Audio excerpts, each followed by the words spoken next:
तो मिथुन राशि वालों, नमस्कार मित्रों, जय श्री महाकाल। दोस्तों, ओम नमः शिवाय। स्वागत है आप सभी का हमारे इस YouTube चैनल पर।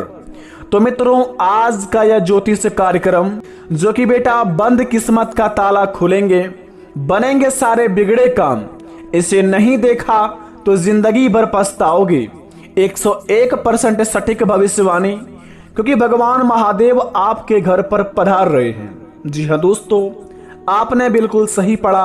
आज का महाराशि फल के थंबनेल में दोस्तों, भगवान शिव जी, असंभव को संभव करने वाले भगवान महादेव बिल्कुल ही अलग हैं। ये भोले भी हैं और रुद्र भी हैं। उनको जानना सरल भी है और कठिन भी है।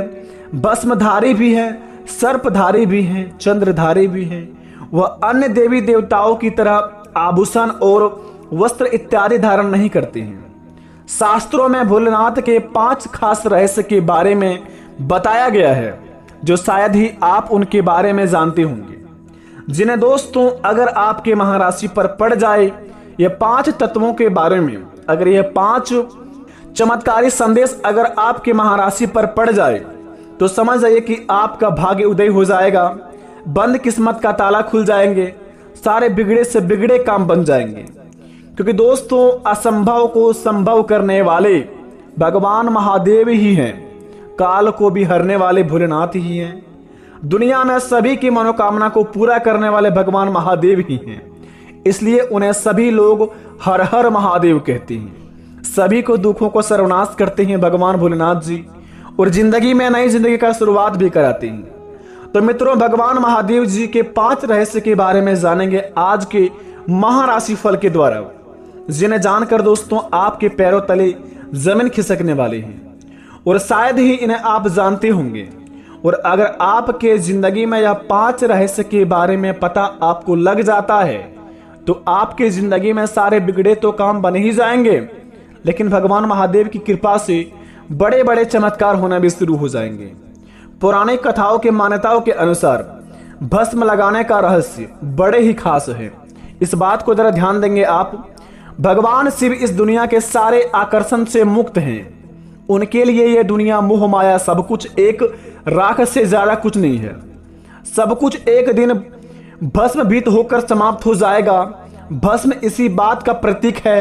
शिवजी का भस्म से भी अभिषेक होता है, जिससे विराग और ज्ञान की प्राप्ति होती है। घर में धूप बत्ती की राख से शिवजी का अभिषेक कर सकते हैं। महिलाओं को भस्म से अभिषेक नहीं करना चाहिए, इस बात को भी ध्यान रखें। जी हाँ दोस्तों, आपको इस बात का अवश्य ज्ञान होनी चाहिए कि आपके घर में जो अगरबत्ती जलते हैं सुबह या शाम के समय में, घर के मंदिरों में महिलाओं या फिर कोई भी आप पूजा पाठ में अगरबत्ती जो व्यक्ति जलाते हैं, उसके भस्म से भगवान शिव जी का जलाभिषेक भी हो सकते हैं। और इस बात का दोस्तों यह साबित करता है कि अगर आप अगरबत्ती के भस्म से अगर भगवान जी का अभिषेक करेंगे तो आपके जीवन काल में पड़ने वाले काल भैरव नष्ट हो जाएंगे। आपके जिंदगी में राहु और केतु जैसे कोई भी बीमारियां हो, राहु और केतु जैसे कोई भी आपके कुंडली में प्रभाव हो, ग्रह हो, सारे आपके जीवन काल से मुक्त हो जाएंगे और आपको सारी चीजों में मुक्ति मिल जाएंगे। इसे मुक्ति मिलने के बाद में दोस्तों आपके जिंदगी में कुछ इस प्रकार का नई कहानी का शुरुआत होंगे, जिन्हें देखकर आप भी कहेंगे कि धन्य हो प्रभु, आपकी महिमा तो बड़ी निराली है। इतनी बड़ी खुशखबरी दे दी कि हमने अपने जीवन में कभी सोचा नहीं था। तो इस बात को आप अवश्य अपने मन में रख लें। किसी भी कार्य क्षेत्र में जाने से पहले आप घर में जले हुए अगरबत्ती का भस्म लगाकर जाए। आपका दुश्मन आपका बाल भी बाका नहीं कर पाएंगे और आपके सारे बिगड़े से बिगड़े काम बन जाएंगे। और दोस्तों, इस बात का आप अवश्य ध्यान रखें कि घर की महिलाओं को भस्म से अभिषेक नहीं करना चाहिए। इसे करने पर अशुभ माना जाता है। केवल मनुष्य ही, यानी कि दोस्तों मानव जाति में केवल यह घर के पुरुष ही करे, बल्कि ना ही महिला। दूसरे नंबर की बात करें, तांडव नृत्य का रहस्य। शिवजी का तांडव नृत्य प्रसिद्ध है। शिवजी के तांडव के 2 रूप स्वरूप है। पहला उनके क्रोध का परिचय है और फल प्यारी रौद्र तांडव और दूसरा आनंद प्रदान करने वाला आनंद तांडव। ज्यादातर लोग तांडव शब्द को शिवजी के क्रोध या पर्याय की ही मानते हैं। रौद्र तांडव करने वाले शिवजी के रुद्र कहे जाते हैं। आनंद तांडव करने वाले शिवजी नटराज शिवजी के आनंद तांडव से ही सृष्टि का अस्तित्व में आती है और इनके रौद्र तांडव में से सृष्टि का विलय हो जाता है। और इस बात का यह ध्यान रखता है कि गले में लिपटे हुए सर्प का रहस्य बड़े ही खास है। भगवान शिव जी के गले में हर समय लिपटे रहने वाले नाग कोई और नहीं बल्कि नागराज वासुकी है और वासुकी नागराज ऋषि कश्यप के दूसरे पुत्र थे। शिवजी पुराण के अनुसार नागलोक के राजा वासुकी शिव के परम भक्त थे। उनके मस्तक चंद्रमा का रहस्य आपकी जिंदगी को होश उड़ा देंगे। और दोस्तों, भगवान वासुकी नाथ के नाम से जाने जाते हैं। भगवान महादेव जी के गले में जो सर्प है वो वासुकी के नाम से पहले जाने जाते थे, लेकिन अब जो उनकी पूजा आराधना होती है वासुकी नाथ के नाम से पूजा आराधना शुरुआत होती है। तो इस बात को आपके जीवन काल में यह पुराने कथाओं के अनुसार बतलाता है कि आप अगर कभी भी भगवान महादेव यानी कि बैद्यनाथ जी के ज्योतिर्लिंग के दर्शन करने आते हैं तो आप भगवान वासुकी नाथ के मंदिर भी अवश्य जाएं, क्योंकि दोस्तों आपको इतना ही फल मिलेगा जितना आप भगवान बैद्यनाथ धाम आकर अपने जीवन पर जल चढ़वाते हैं, अपने जिंदगी में जल अर्पित करते हैं भगवान बैद्यनाथ धाम के मंदिर में आकर। अगर आप भगवान बैद्यनाथ धाम के बाद अगर आप वासुकीनाथ धाम नहीं जाते हैं तो आपकी जिंदगी में कोई भी काम पुण्य नहीं होती है। तो इस बात को भी आप अवश्य ध्यान रखें। भगवान महादेव जी के अधीन वासुकीनाथ भी अवश्य जाएं। ऐसे जाने पर आपके जीवन के सारे कष्ट हर जाते हैं। भगवान महादेव आपको यहाँ सर जो आदेश देते हैं वो भगवान वासुकीनाथ आपके कर्मों का फल गिनती करके आपको उनके अनुसार आशीर्वाद देते हैं। तीसरे नंबर की बात, मस्तक पर चंद्रमा का रहस्य। एक बार महाराजा दक्ष ने चंद्रमा को क्षय रोग से ग्रसित होने का श्राप दिया। इससे बचने के लिए चंद्रमा ने भगवान शिव जी की पूजा की। भोलेनाथ चंद्रमा के भक्ति प्रभाव से प्रसन्न हुए और उनके प्राणों की रक्षा के साथ ही चंद्रमा को अपने सिर पर धारण किया। लेकिन आज भी चंद्रमा के घटने बढ़ने का कारण महाराजा दक्ष की शाप ही माना जाता है। तो अगर आप किसी भी कार्य को करते हैं तो सबसे पहले आप शुभ समय को देखकर उगते हुए सूरज की पूजा करें। सबसे पहले अगर आप जिंदगी में कोई भी सफल काम की शुरुआत करना चाहते हैं तो सबसे पहले उगते सूरज की पूजा आराधना करके ही शुरुआत करें।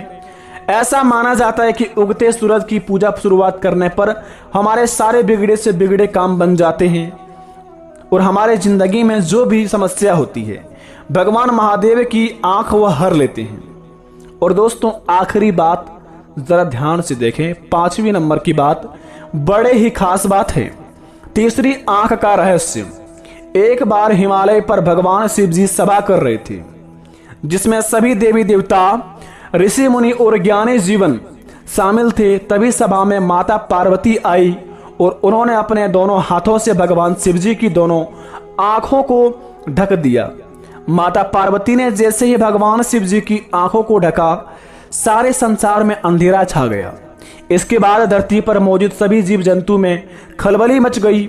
संसार की यह दशा देखकर भगवान शिव जी से देखी नहीं गई। उन्होंने अपने माथा पर एक ज्योतिज पुंज प्रकट किया जो भगवान शिव जी की तीसरी आंख से जाने जाती है। और कहा जाता है कि जब हमारे जिंदगी में कोई भी भगवान के प्रति हम बुरा सोचते हैं, जैसे कि दोस्तों भगवान महादेव कहते हैं कि मनुष्य जाति में बुद्धि तो सबके पास होते हैं, मनुष्य चालाकी करता है या फिर ईमानदारी वो मनुष्य ही नहीं जानती, बल्कि हम सभी कर्मों के हिसाब रखते हैं। इसलिए भगवान को दोस्तों देवों के देव महादेव के नाम से जाने जाते हैं। तो अपने जीवन में आप जो भी कर्म करते हैं वो भले ही आप छल कपट से करके आगे बढ़ जाते हैं और आपके विरोधी को पता नहीं चलता है, या फिर आप किसी के पेट में लात मारकर आगे निकल जाते हैं, भले सामने वाले इंसान को पता नहीं चलता है, लेकिन कर्म में आपका लिखा जाता है। इसलिए दोस्तों कहते हैं भगवान भोलेनाथ जी कि जो प्रेम की नैया से अपने काम को शुरुआत करेगा उनका जिंदगी में कभी भी उस काम से कोई बाधा नहीं आएगा और उस काम से वह इतना लाभ कमाएगा कि जीवन भर कभी भी वो अपने जिंदगी में कष्ट नहीं पाएगा। तो शुरुआत कीजिए अपने कामों को, और अपने जीवन में कभी भी दोस्तों दूसरों को तकलीफ मत दीजिए। जितना हो सके मुस्कुराते हुए सभी के जीवन में प्रवेश कीजिए, सभी के आंखों में खुशी भरिए, सभी के चेहरे में स्माइल भरिए। आपका जिंदगी में भगवान भोलेनाथ जी स्वयं प्रकट होके आपके सारे बिगड़े काम बना देंगे।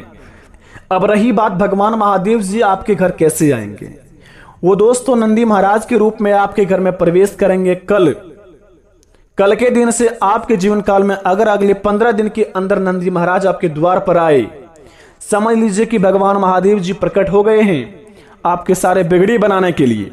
तो अपने जिंदगी में आप सारे कामों को अपने दिल से अंजाम दीजिए, आपके सारे काम पूरे होंगे। लेकिन अपने कामों को आप सही दिल से करते हैं, हमें यह भी पता है, फिर भी काम पूरे नहीं हो पाते हैं। मेरे दोस्त कहते हैं भगवान जी कि एक रेस के घोड़े को देखिएगा कि उसके घोड़े पर घुड़सवार जो बैठा रहता है बड़ी उस घोड़े को पीटता है, इतना पीटता है कि उस घोड़े के मालिक को दोस्तों अपने आप में तरस नहीं आता है। उस घोड़े को समझ नहीं आता कि हमारा मालिक हमें इतना पीट क्यों रहा है। लेकिन असल जिंदगी में देखा जाए कि उस घोड़े का मालिक उस घोड़े को जिताना चाह रहा है। इसी प्रकार आपका और हमारा मालिक भगवान ऊपर वाले हैं। अगर जिंदगी में तकलीफ दे रहा है, कड़ी मेहनत करवा रहा है, सफलता नहीं मिल पा रही है, इसका मतलब आपके जीवन में बड़ा करने वाले हैं। तो घबराइए मत, अपने कामों को आप आशीर्वाद समझिए। आपके जीवन में दुख हो सुख हो, उन्हें आप आशीर्वाद समझकर स्वीकार कीजिए। उसी समय से आपकी जिंदगी का असली कहानी शुरुआत होंगे और भगवान महादेव आपके बिगड़े से बिगड़े काम बनाएंगे। इसलिए बेटा कमेंट बॉक्स में थैंक यू गुरुजी लिखिए, तुम्हारा सारे बिगड़े काम बनेगा। धन्यवाद।